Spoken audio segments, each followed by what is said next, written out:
Okay, let's set the scene. Mullanpur, Maharaja Yadavendra Singh International Cricket Stadium. The lights are absolutely blazing. Yeah, May 30th, 2025. Yeah. You could feel the tension, couldn't you? Oh, definitely. This wasn't just some league game. This was the IPL Eliminator. Everything on the line. Exactly. Mumbai Indians versus Gujarat Titans. Win, you stay alive. Lose, Yeah. well, your season's done. As simple as that. So today, we're going to dive deep into this one. We're going to unpack the moments, the strategies. And those twists. Because, honestly, it felt like more than just cricket. It really did. Felt like watching a proper blockbuster movie unfold. We know the result. MI won by 20 runs. GT are out. And MI move on. They've got Qualifier 2 against Punjab Kings waiting for them in Ahmedabad. June 1st, that one. But let's rewind. How did MI get to that winning position? It starts with their batting, right? Yeah. Hardik wins the toss. And chooses to bat. Now, looking at that pitch, it wasn't like the day before. No, not at all. This looked flat, made for runs. Absolutely. Hardik read it perfectly. It was basically saying, come on, fill your boots.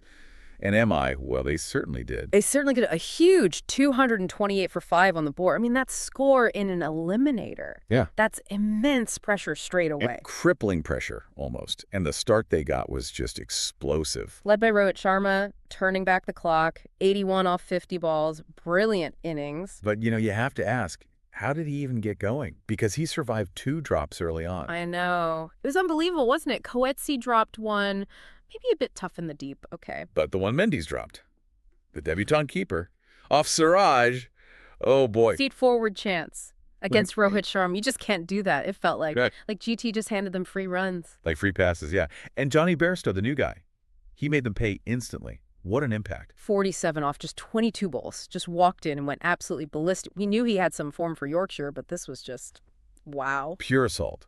And that over against Prasidh Krishna.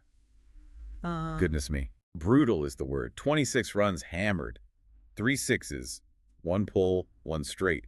I think the third one might still be traveling. Probably. That start, Rohit and Bairstow, they just set the tone. 79 for no loss in the power play. Their best of the season, wasn't it? That kind of blistering start, it just forces the opposition to completely rethink everything. And Rohit, he wasn't holding back against anyone, even Rashid Khan. Yeah, sweeping him, driving him, lofting him for his 50. Rashid looked, well, almost out of sorts, like his tricks weren't working. It was strange to see, but the runs kept coming even after the openers. Surya Kumar Yadav. MI's main man this season, over 600 runs. He chipped in with 33 off 20. And guess what? He got dropped too. It was like GT had catching practice phobia that day. Seriously. Then Tilak Varma smacks 25 off 11. And Hardik finishes it off nicely. 22 not out off 9 balls. Couple of big sixes in that last over. Takes him to that massive 228. You just looked at that total and thought, right, catches if you can. A forgettable day for the GT bowlers, that's for sure. Just leaked runs everywhere. So GT need 229. A monumental task, like you said, climbing Everest in flip-flops territory. It really felt like that. And then the chase starts in the worst possible way. Oh, yeah. Shubman Gill, their captain, their main guy, gone. First over. That Trent Bolt in-swinger. Vicious. Just shapes away, swings back late. Horrible ball to face first up. Left-hander's nightmare. Right. Makes you question your life choices for a second. So with Gill gone early, the pressure shifts. Big time. On to Sai Sudharsan. And didn't he respond well? He was magnificent. Pure class.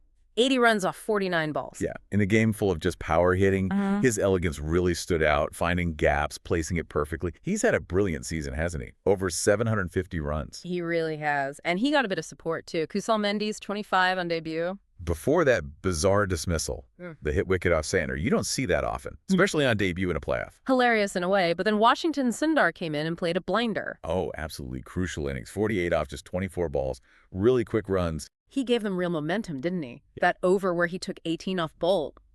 Suddenly, you thought. Yeah, hang on a minute. Sudharsan and Sundar, the Tamil Nadu connection, they were bringing GT right back into it. At one point, what was it? 81 needed off 42 balls, 8 wickets left. You genuinely started to think, could they actually pull this off? You did. It felt like a stunning heist might be on the cards. But then, MI played their trump card. Jasprit Bumrah, the game over button for opposition teams. Exactly. And that over he bowled when they needed 81 off 42. How many did he concede? Just 4 runs. 4. It was like he just slammed the brakes on GT's momentum instantly, completely swung it back to MI. Incredible stuff. His whole season's been like that 17 wickets, economy just over 6. He is just priceless in those situations. And he came back later and nailed that Yorker to get Sundar. Perfect execution. That really felt like the final nail. It did, and then Sudharsan's fantastic innings ended too. 16th over, tried the scoop against Gleason. Missed it, hit his own stumps, agony for him. And with him gone, GT's hopes just evaporated, really. Yeah, the required rate just climbed too high. It ended up being 36 needed off the last 2. And credit to MI's handling of those final overs. Richard Gleason, the debutant, looked like he might be struggling with his hamstring. Yeah, he did.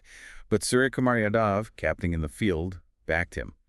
And Gleason bowled 3 brilliant balls in that final over. Immaculate deliveries under pressure. That was a brave call, wasn't it? To trust an injured debutant. It really was. Shows cool heads under pressure, doesn't it? Then Ashwani Kumar came on to bowl the last few balls. Job done. MI win by 20. GT finished 208 for 6. What a roller coaster of a match. Swung back and forth. But when you pinpoint the real turning points, those dropped catches have to be number 1, right? Oh, absolutely. You cannot drop Rohit Sharma twice and Suryakumar Yadav once in a knockout game and expect to win. Yeah. Especially when they score that many. It's the oldest saying in cricket, but catches win matches. Dropping those. It just felt like GT gift-wrapped runs for MI. Allowed them to get that second highest playoff total ever. Definitely. And on the flip side, Bumrah's spell. That 4-run over was just pure gold. Hardik said he's as expensive as Mumbai housing prices, and you see why. He just suffocates teams in those crunch moments. Undeniable turning point. And you contrast that with GT's bowling struggles. Yeah. Prasid Krishna getting smashed for 26 in that overhurt them badly. And Rashid Khan. Just not his usual self this season, was he? Especially in this game. Didn't have that magic. Looked like his bag of tricks was empty. Leaked runs, didn't get the breakthroughs they needed from him. It's probably been his toughest IPL season. And that Suryakumar captaincy moment in the final over, backing Gleason, then switching to Ashwani, smart, calm under pressure. It paid off. Looking at GT's season, Sudharsan was brilliant, a real find, topped their run charts. But maybe they relied too much on that top 3. Once Gill and Sudharsan were out, the middle order looked a bit thin, especially without Butler there. Yeah, Mendy's had a tough debut. Rashid wasn't firing, but it showed against MI's attack.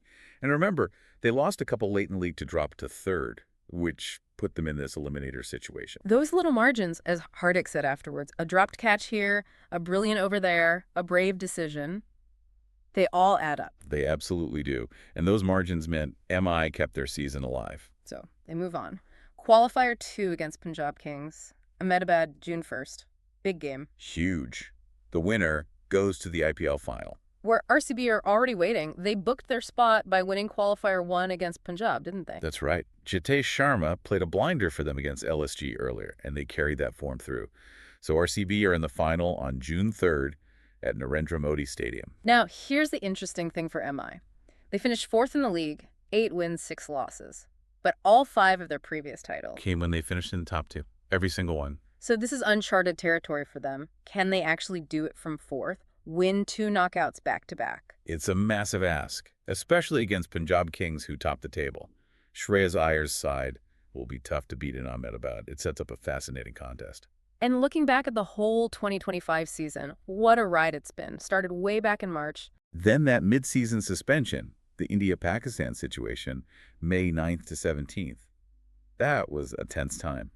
Yeah, and it shifted things around. Playoffs moved from Hyderabad and Kolkata to Mullanpur and Ahmedabad. The final pushed back to June 3rd. But despite all that disruption, the quality of cricket, especially the batting, has been insane. Absolutely top-notch. High-scoring thrillers just became the standard, didn't they?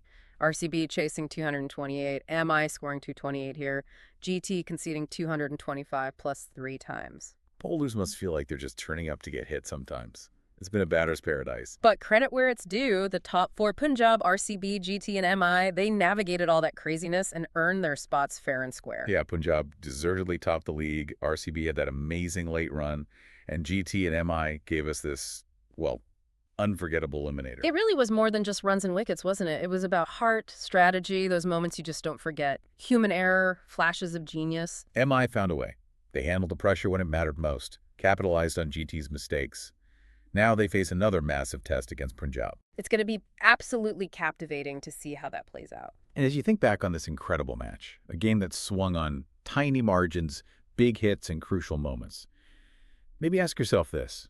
In this T20 era where huge scores feel almost normal and teams seem so evenly matched on paper, how much of winning these knockout games comes down to skill and tactics versus those moments to pure luck, or just one player delivering a single game-breaking over like Bumrah did? How much does that really shape destiny when the pressure's at its highest?